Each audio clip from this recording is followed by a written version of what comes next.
Et ce n'est plus vraiment un secret, la maire de Paris lorgne le poste de haut-commissaire de l'ONU pour les réfugiés, un projet qui serait soutenu par Emmanuel Macron lui-même. Pour l'opposition, aucun doute, tout était calculé et Paris a servi plus ou moins de marchepied, de voie royale à l'accession à ce poste de diplomate international, au détriment peut-être des Parisiens. En tout cas, c'est toute la question et tout l'objet de notre débat en plateau. On va en parler bien sûr avec nos invités. Yves Frère, merci beaucoup d'être sur le plateau. Bienvenue en Ile-de-France. Merci beaucoup. Directeur adjoint de la rédaction du Figaro, Catherine Lécuyer, conseillère du 8e arrondissement de Paris, à l'initiative donc de cette tribune dont on va longuement discuter. Et en visio avec nous, Emma Rafovitz, merci beaucoup d'être disponible également, élue de Paris 11 et porte-parole des jeunes socialistes. Yves Tréhard, est-ce que le plan de carrière d'Anne Hidalgo se confirme? Est-ce qu'on a des raisons de penser qu'elle va effectivement briguer ce mandat de haut-commissaire pour les réfugiés à l'ONU? On n'en sait rien. On n'en sait rien, mais peut-être qu'elle va le briguer. Et d'ailleurs, elle a bien raison. Il faut avoir de l'ambition dans la vie. Et Madame Hidalgo n'en manque pas. Elle l'a prouvé. Elle va bientôt être ancien maire. Parce que s'il y a une chose qui est sûre, c'est qu'elle ne sera plus maire de Paris. Elle ne se représentera pas pour un troisième mandat. Et pourquoi pas briguer ce poste qui serait d'ailleurs tout à l'honneur de la France. Hein, pourquoi pas un Français ou une Française plutôt au commissaire pour les Nations Unies aux réfugiés, au HCR. C'est une mission terriblement difficile. Parce que, vous savez, il y a le problème des migrants, c'est un fléau du 21e siècle. Ça sera encore un fléau supérieur d'ici à quelques années. D'ici à 2050, la population de l'Afrique va doubler. Elle est aujourd'hui de 1,4 milliard d'habitants. Elle sera de plus de 2,5 milliard d'habitants dans 30 ans. Avec les flux migratoires qu'on imagine, avec les flux migratoires qu'on imagine. Et personne n'a la solution. Donc c'est un gros défi pour Anne Hidalgo aussi. C'est un défi immense pour les Nations Unies, pour la planète, pour tout le monde. Et donc, elle aura, si elle est élue, parce qu'attendez, il faut encore qu'elle soit désignée et élue par l'ensemble de l'Assemblée Générale des Nations Unies. C'est quelques 200 nations, et il faut que là... Je crois qu'il y a une question d'agenda aussi, qui coïncide pas tout à fait parfaitement. Il y a peut-être moyen de s'arranger, je pense, mais pour elle. Mais en tous les cas, il faut qu'elle soit élue. Et elle représente, même si c'est... Alors, on va dire, c'est une personne de gauche, qui a des idées, qui a des convictions à gauche, et pourquoi pas, mais elle vient d'un pays occidental. Ça veut dire quelque chose à l'heure du Sud global, qui lui est un peu plus indéfinissable, mais c'est tous les pays, toutes les nations qui ne se reconnaissent pas nécessairement dans les valeurs de l'Occident. Donc ce n'est pas nécessairement évident qu'elle arrive à ce poste. C'est absolument pas fait. Et c'est quoi alors? C'est des bruits de couloir? Non, mais elle a le droit de briguer un poste. Et puis après, il faut qu'elle se mette. C'est une démocrate aussi, donc bon, il va falloir qu'elle se soumette. Il y a beaucoup de bruits de couloir. Il y a beaucoup de bruits de couloir. Je vous rappelle il y a quelques mois, c'était pas en décembre, c'était en octobre 2024, dans la presse fuitait aussi. Alors c'est toujours des petits ballons d'essai comme ça, il y a des espèces de rumeurs. Et on a le sentiment que c'est un peu pour tester, pour voir comment ça réagit derrière. Et là, on a annoncé qu'elle rejoignait donc la fondation Bloomberg à Bruxelles. Oui. Donc voilà, il y a des tas d'hypothèses. En tout cas, elle prépare la suite, c'est clair. Moi, je pense qu'elle prépare la suite depuis très longtemps. Qu'il y a eu une espèce quand même de révélation avec son échec, parce que on peut dire que c'est un échec, un fiasco présidentiel de 2022. Je vous rappelle son score, 1,75% à l'échelle nationale, c'est quand même assez dramatique. 23 000 votants à Paris pour Madame Hidalgo, donc c'est un désaveu clair et net. C'est pas tout à fait pareil, pardon. Cette base électorale, c'est une base qui peut voter pour sa maire de Paris. Bien sûr, mais ça veut dire qu'elle ne ferait pas une bonne présidente de la République. Et ça veut dire qu'elle a... oui, mais enfin quand même, il y a un problème de confiance. Enfin, ce qui s'est passé à l'échelle de Paris... en tout cas, elle a fait un mauvais score. Elle a fait un très mauvais score, mais je pense qu'en fait, pour elle, ça a peut-être été un électrochoc de se dire, voilà, mon ambition nationale, elle est clairement mise entre parenthèses. Après, en politique, tant qu'on n'est pas mort et enterré sous 3 pieds de terre, on est toujours vivant. Rien n'est fichu. Donc rien n'est fichu. Mais je pense qu'elle s'est dit à ce moment-là, enfin après je ne suis pas dans son psychisme, mais voilà, maintenant passons à autre chose, et elle a une grande capacité de résilience. C'est l'international qui m'intéresse. Voilà. Vous dénoncez dans une tribune cet opportunisme de la maire de Paris. je cite, « Alors que la presse révèle que la maire de Paris vise désormais le poste de haut-commissaire des Nations Unies pour les réfugiés, son bilan laisse un goût encore plus amer. Nombre de Parisiens se demandent rétrospectivement si la capitale n'a pas été sacrifiée sur l'autel de son ambition internationale. Anne Hidalgo clôt-elle le chapitre d'un engagement pour Paris ou celui d'une instrumentalisation de la capitale à des fins carriéristes? Ce que vous sous-entendez, c'est qu'elle aurait préparé finalement cet après, et ce depuis longtemps, avec des politiques qu'elle aurait menées auprès des Parisiens. Et Mara Fovitz, est-ce que vous croyez à cette affirmation? Non, évidemment. Moi, je vous avoue que quand je lis tout ça, je me dis que c'est assez drôle de voir toujours la droite parisienne parler plus de la gauche à Paris que d'elle-même. Moi, j'aimerais savoir finalement ce que la droite porte pour Paris. Il y a bientôt les municipales, ça va être un débat important. Moi, je crois en la démocratie. Je suis une élue du 11e, je suis désormais députée européenne et je vois ici depuis le Parlement européen, parce que je vous parle depuis Strasbourg, à quel point les élections municipales, nos villes comptent. Et moi, j'attends de la droite un débat sain, un débat serein. J'ai hâte de voir leurs propositions. Et ce que je vois finalement, ce sont des attaques finalement un peu en dessous de la ceinture, ça commente des rumeurs plutôt que de proposer des vraies choses. Et moi, j'ai envie de vous parler de réalité, parce qu'Anne Hidalgo, oui, c'est 2 mandats à la tête de notre ville, c'est les Jeux Olympiques et Paralympiques de 2024, ce sont 300 rues aux enfants, ce sont finalement 100 rues aménagées, c'est la piétonisation, c'est la culture aussi renforcée. Et écoutez, moi, je pense que ce bilan, il est plutôt plébiscité par les Parisiens qui ont vu leur ville transformée. Et moi, je le dis parce que j'ai été une néo-parisienne arrivée à Paris pendant le premier mandat d'Anne Hidalgo. Et vous savez, avec Anne Hidalgo, parfois, on ne partage pas tout, on a des débats, mais jamais je ne rentrerai dans ces caricatures qui me semblent finalement assez absurdes et ridicules. Et moi, j'ai envie de dire à madame et finalement à toute la droite parisienne que j'attends bien plus d'eux. Nous avons besoin d'une droite républicaine à Paris. Et pour l'instant, ce que je vois, écoutez, c'est plus digne de commentaires sur des réseaux sociaux que d'une opposition digne de ce nom. J'ai hâte, moi, d'avoir un débat sain et serein avec vous, madame, mais j'aimerais que ça aille au-delà de ces arguments qui me semblent un peu abusés. Vous avez dit quelque chose d'intéressant parce que vous avez parlé du bilan d'Anne Hidalgo, un bilan qui est en tout cas jugé comme contrasté. Vous avez parlé de certaines réussites. On va évoquer le bilan puisque c'était aussi l'idée, j'imagine, dans cette tribune. L'idée, c'était d'évoquer comment certains choix pouvaient en fait avoir été menés parfois au détriment des Parisiens et parfois à des fins carriéristes. Moi, j'aimerais, Yves, qu'on s'arrête sur le nombre de voyages d'Anne Hidalgo puisque cette dimension internationale, cette diplomatie finalement dont a fait preuve la maire de Paris, cette volonté d'être intégrée dans ces enjeux géopolitiques, elle s'est manifestée et de nombreuses reprises entre 2020 et 2025, 51 voyages, entre 2020 et 2023. Est-ce que c'est beaucoup? On sait que ça fait aussi partie du poste. Comment est-ce qu'on arrive à trouver finalement ce qui est de l'ordre de l'acceptable et ce qui est un peu à côté, on va dire? Non, mais attaquer ça me paraît être un mauvais procès.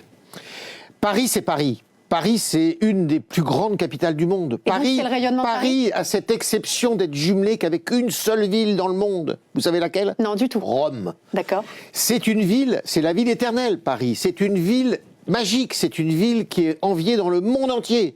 Et que la maire de Paris, ou le maire de Paris, quand c'était Jacques Chirac, c'était pareil. Quand c'était Bertrand Delanoë, c'était pareil. Et je parle en connaissance de cause. Je les ai très bien connus, et les uns et les autres. Ils sont obligés de représenter Paris. Vous savez où va le président de la République nouvellement élu en France? Son premier déplacement, c'est la ville de Paris. Il est reçu par le maire de Paris. Donc le maire de Paris voyage dans le monde entier, ça me paraît pas indécent du tout. Du tout. En plus, il y a une organisation des grandes villes, des grandes capitales du monde. Madame Hidalgo y a pris son tour, comme d'autres y ont pris leur tour. Donc ça me paraît tout à fait logique. Donc ça fait partie du job. Ça fait partie du job. Après, alors je sais votre question sous-entendue. Est-ce qu'elle fait campagne en même temps? Mais pourquoi pas? Et pourquoi pas? On se doutait, on était étonnés de voir que Monsieur Delanoë, il voulait plus faire de politique une fois avoir été maire de Paris pendant 2 fois. Vous voyez. Donc, là, on découvre que... Voilà. Après, c'est le bilan de Madame Hidalgo, c'est autre chose. Qui a été l'objet de 1000 polémiques, de livres terribles. Notre drame de Paris, nous l'avons appelé. Elle a été qualifiée ainsi. Bon, elle a un parti pris. C'est une femme qui a 2 partis pris, me semble-t-il. Enfin, un très fort, c'était, et sous la pression des écologistes, c'était de vider la ville de ses voitures. Et de façon terrible parce que finalement, c'était terrible pour les provinciaux, notamment pour les banlieusards. Bah oui, pour les banlieusards, ceux qui n'ont pas les moyens, pour des raisons ou pour d'autres, de venir dans Paris autrement qu'avec leur voiture. Ça enlaidit Paris d'une certaine façon parce qu'il y a eu cette période où tout était jaune, enfin c'était horrible, un enlaidissement de la ville. Bon, ça a été un parti pris. C'est le parti pris de Madame Hidalgo, ce qui est vrai qu'aujourd'hui... le bilan carbone finalement de la ville de Paris. Voilà. Mais est-ce que c'est plutôt réussi, bon d'ailleurs maintenant le bilan carbone. Bah oui, il est plutôt pas mauvais le bilan carbone parce que justement on est en train de s'en servir pour dire mais pourquoi faire une zone, une ZFE dans Paris, vous savez. Des zones pardon. Z à trafic limité. À trafic limité. Alors les ZFE, en effet, c'est par exemple sur le périphérique parisien. Voilà. Et les zones à trafic limité, c'est dans le centre de Paris. Voilà, dans le centre de Paris. Et on s'aperçoit que finalement, c'est inutile de faire ça si on s'en tient simplement à la pollution. Oui. Voilà. Donc ça, on peut contester, si vous voulez. Mais alors après, contester ses voyages à l'étranger. Alors moi, j'aimerais quand même qu'on parle de son dernier voyage à New York. Il y a eu la Polynésie, évidemment. Le voyage à Tahiti. Le voyage à Tahiti qui aurait coûté 60 000 €. Mais Jacques Chirac, il n'était pas allé à l'île Maurice et à la Réunion. On n'avait pas la situation de Paris, la situation budgétaire de Paris n'était pas là où elle en est aujourd'hui. 9,3 moi, milliards je préfère l'attaquer sur son bilan, sur ce qu'elle a fait de Paris, que sur le reste. Tout à fait. Mais enfin, justement, on a le sentiment que pendant que Madame Hidalgo était à l'international, est à l'étranger, elle ne s'occupe pas de Paris. Donc ça fait déjà, elle ne s'occupe pas des Parisiens. Et on a un bilan, mais là, les Parisiens trancheront dans un an. On verra bien ce qu'ils pensent de la politique qui aura été menée par Madame Hidalgo. Je pense qu'il faut moi, j'appartiens à une droite qui est pragmatique, qui a envie de garder ses familles, qui a envie de garder, qui n'a pas envie que Paris se transforme en ville-musée. Et donc il y a un équilibre. Paris s'est beaucoup vidé. Hein. Voilà, il y a un équilibre à trouver qui n'est pas trouvé là, puisque comme vous mentionniez un parti pris, Madame Hidalgo a choisi. c'est forcément fait des ennemis. Mais elle a choisi un électorat et n'a pas choisi de parler à tous les électorats. Donc on a un vrai sujet. Alors moi, c'est vrai que là, par exemple, dans le 8e arrondissement, on a beaucoup de bureaux. On avait un certain nombre de familles. On a un départ de famille assez important parce que, à qualité de vie équivalent, ces familles qui ont des pouvoirs d'achat qui sont corrects ont tendance à privilégier de quitter Paris.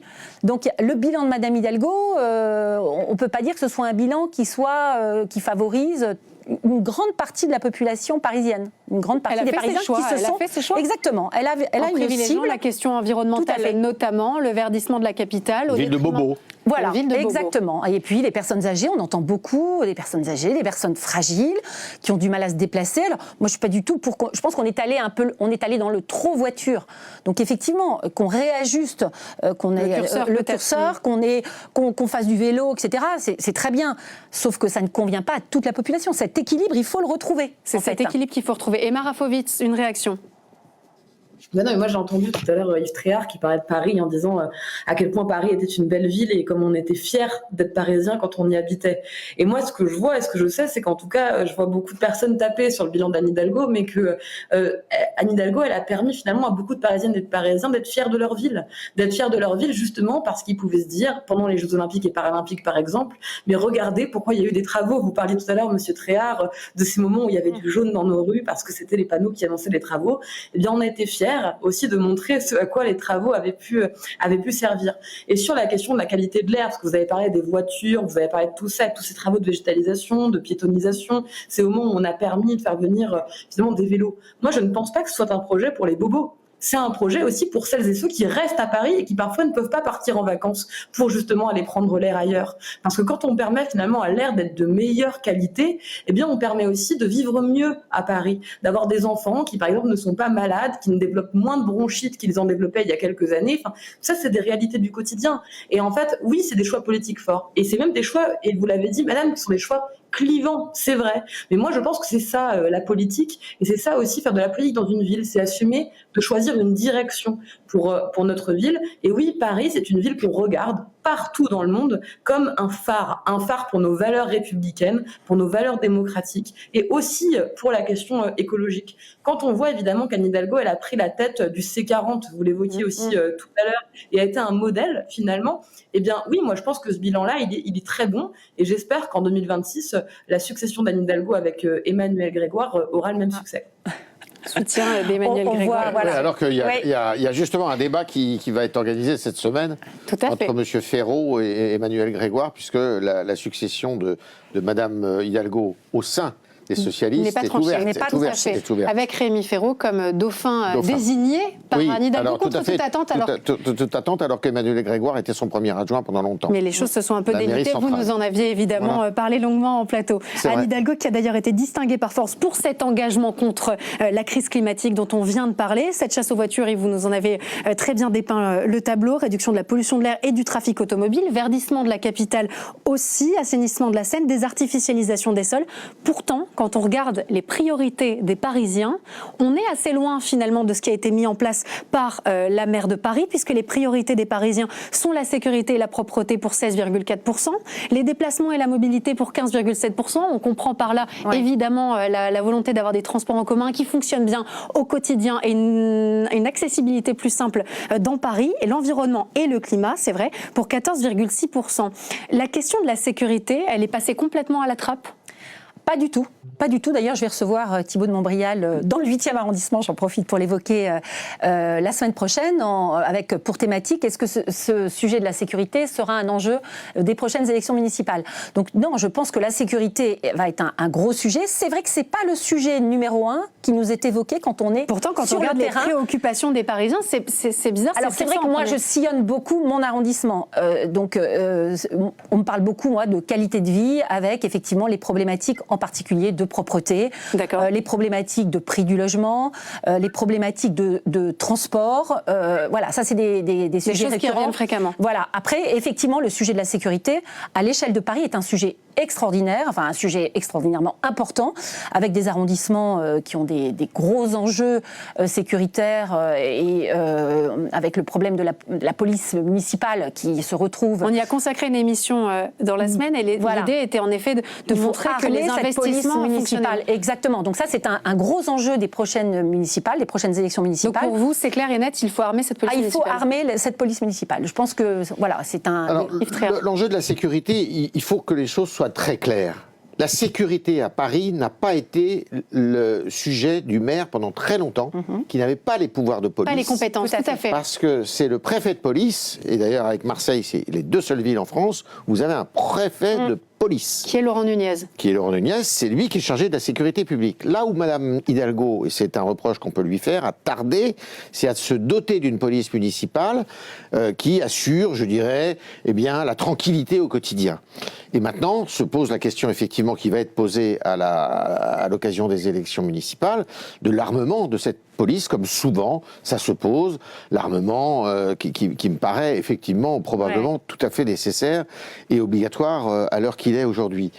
Mais le principal sujet qui devrait faire l'objet de cette campagne municipale, c'est l'endettement de la ville. Tout à fait. Il est là le sujet. 9,3 milliards d'euros d'endettement pour fin 2025. Mais la masse salariale de la mairie de Paris a considérablement augmenté.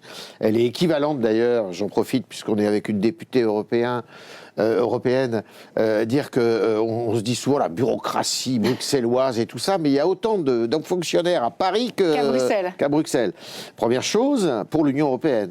Et puis deuxième chose, il y a un endettement qui est terrible avec des choix budgétaires, et c'est là qu'il faut porter le fer, à mon avis, parce qu'il y a un endettement qui est énorme, qui est de 9 milliards. Malgré un budget qui est prévu à l'équilibre pour cette année, mais en fait, donc on a laissé les choses déraper. Il y a un endettement qui est très fort, avec une taxe foncière qui a quand même considérablement augmenté. Plus 52%, alors que Mme Hidalgo avait promis, évidemment, pas d'impôts supplémentaires, etc. Or, on précise qu'elle était quand même en dessous d'autres villes en termes de proportions, qui pouvait y avoir un petit réajustage, mais en effet 52% d'augmentation, c'était énorme. Sachant que vous avez les tarifs de stationnement qui ont explosé, vous avez en fait des impôts indirects qui ont augmenté partout.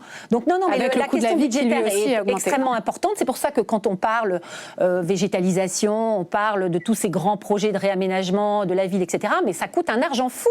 En fait, une rue aux écoles, c'est 500 000 €, une rue végétalisée. Donc c'est bien beau. Oui, parce qu'il y a beaucoup de projets qui ont ont été menées sur le terrain. On va donner la parole à Emma Rafovitz, évidemment, qui peuvent apparaître comme extrêmement positifs aux Parisiens. C'est vrai que les rues aux écoles, les rues aux jardins, si on nous demande est-ce que vous êtes favorable à avoir des rues aux jardins dans Paris, je pense que la réponse naturelle est plutôt oui. En effet, derrière, il faut voir ce que ça coûte. Parlons de l'endettement de la ville de Paris. Pardon, Emma Rafovitz, comme vous êtes en visio, c'est toujours un peu plus difficile de distribuer la parole, mais vous pouvez évidemment réagir. Je vous écoute.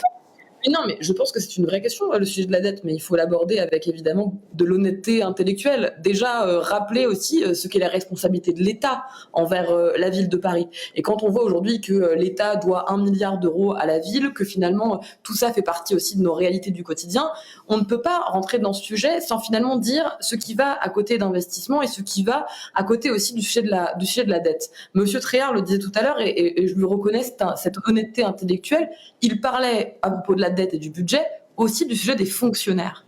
Eh bien oui, c'est tout à fait vrai, et c'est un choix politique de notre part de dire que nous voulons renforcer nos services publics. Nous ne voulons pas les appauvrir, surtout maintenant. Nous n'avons pas envie, alors que nous avons vu crise après crise climatique, crise Covid, crise sociale évidemment que nous traversons, d'avoir une ville qui se désengage. Est-ce qu'on en a les moyens? C'est-à-dire que ça peut être une volonté politique, on le comprend, mais derrière, est-ce qu'on a les moyens de continuer à financer justement ces fonctionnaires nombreux pour derrière mener la politique souhaitée, notamment par la maire de Paris?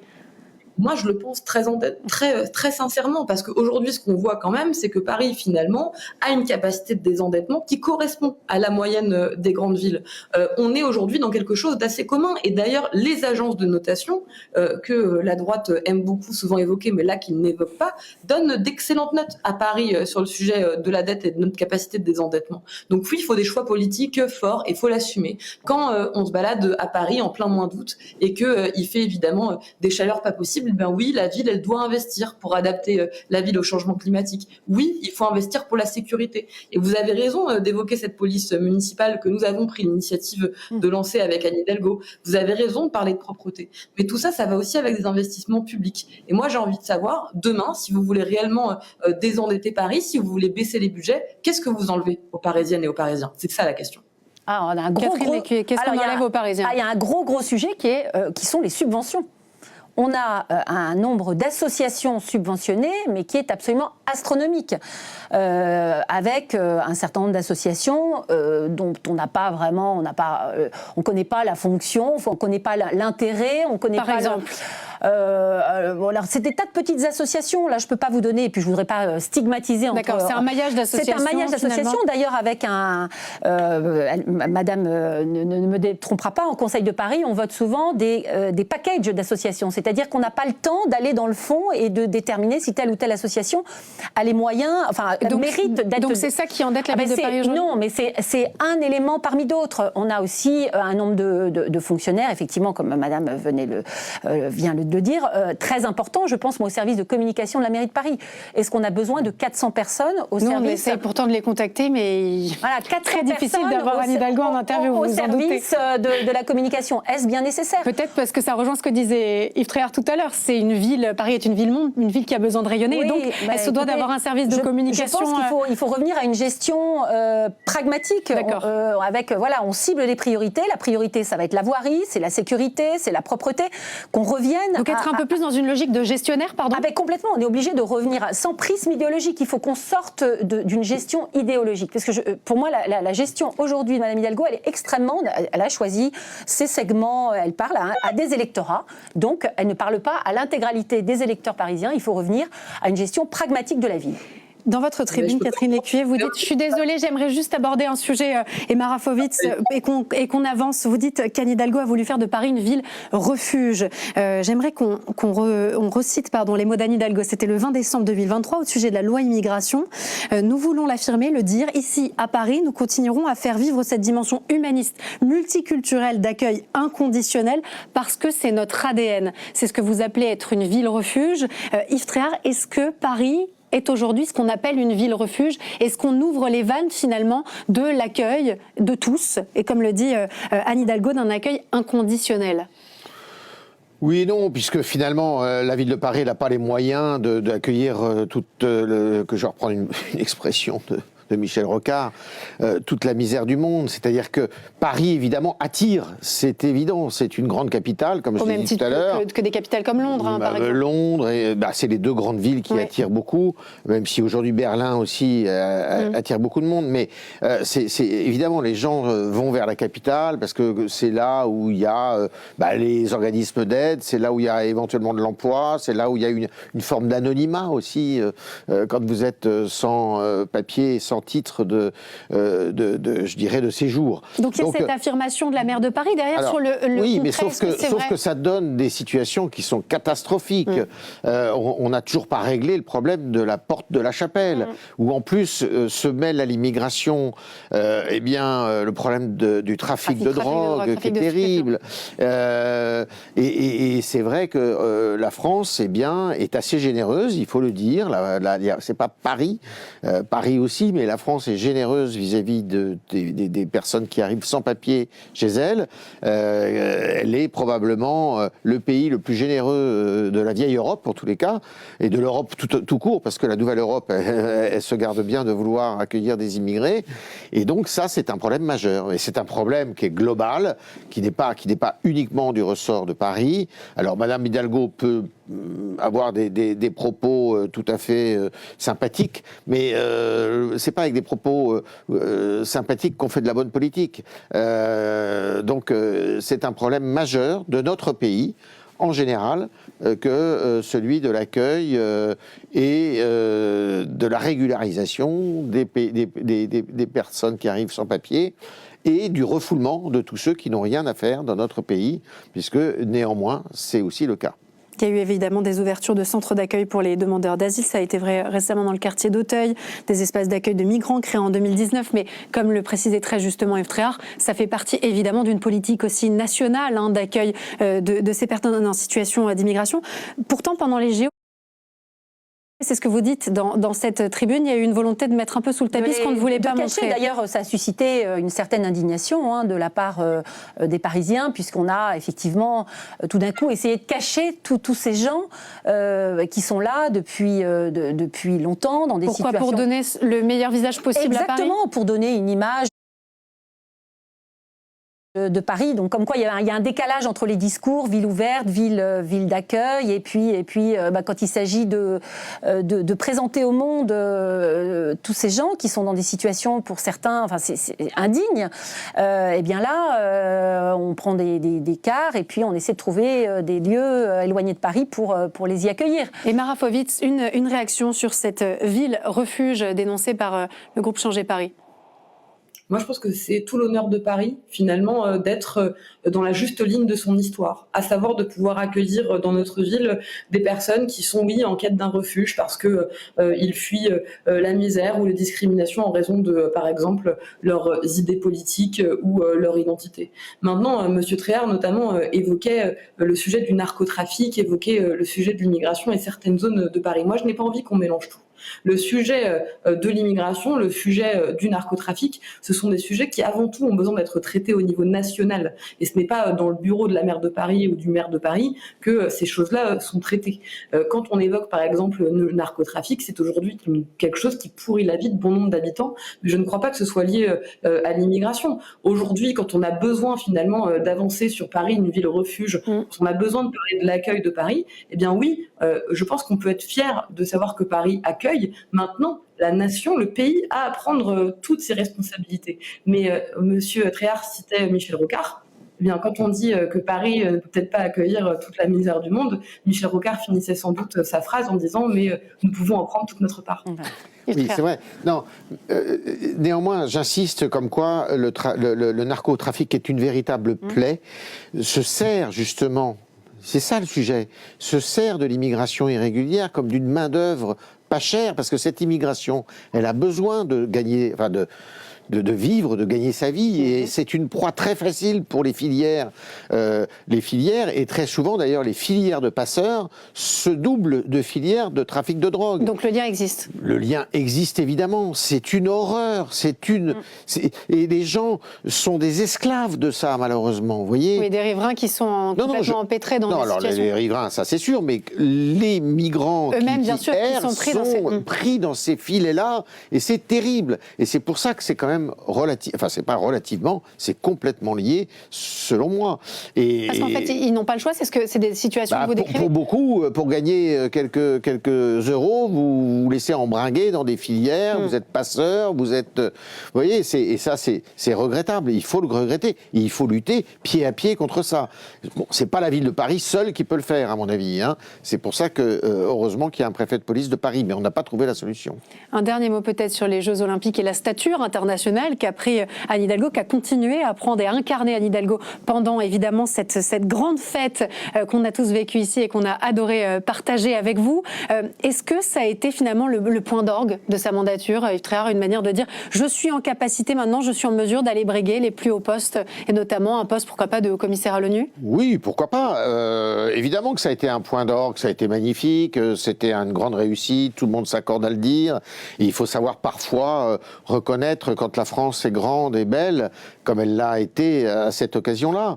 C'est le fait de Madame Hidalgo, mais c'est aussi le fait de tous ceux qui ont participé à cette organisation, le président de la République et tous ceux qui ont travaillé dans l'ombre, la région, le préfet, tous les élus. Ça a permis de mesurer qu'on pouvait avoir une ville propre, une ville sûre, une ville qui rayonne. Donc c'est possible.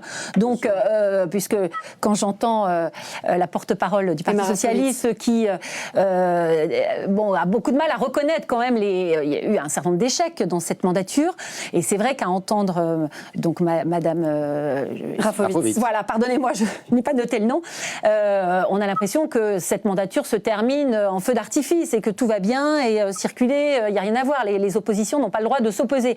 Je pense qu'il y a un bilan dont on va débattre. En effet, c'est l'heure du bilan. C'est l'heure du bilan et c'est un bilan qui est extrêmement mitigé et je pense que la droite va avoir toute sa place à défendre pour la mandature qui arrive. Il n'y avait qu'une chose pendant les Jeux Olympiques. Et ça sera le mot de la fin. Qui était vraiment... Alors là, qui peut donner... Est-ce qu'il fallait dépolluer la Seine comme on l'a fait pour un résultat qui, malgré tout, était contestable, oui, bien sûr. Je suis sûre que vous avez vu la vidéo de Jamel Debbouze avec ce silure. Le silure, oui, mais même. Enfin, bon. Là encore, question de budget, 1,4 milliard d'euros la dépollution de la Seine. Pour un résultat qui est médiocre. Résultat, on ne peut toujours pas se baigner dans la Seine. Et on se quitte sur cette non-baignabilité de la Seine. Merci beaucoup Yves Tréhard, merci beaucoup Catherine Pied, merci Emma Rafovitz d'avoir été avec nous en visio.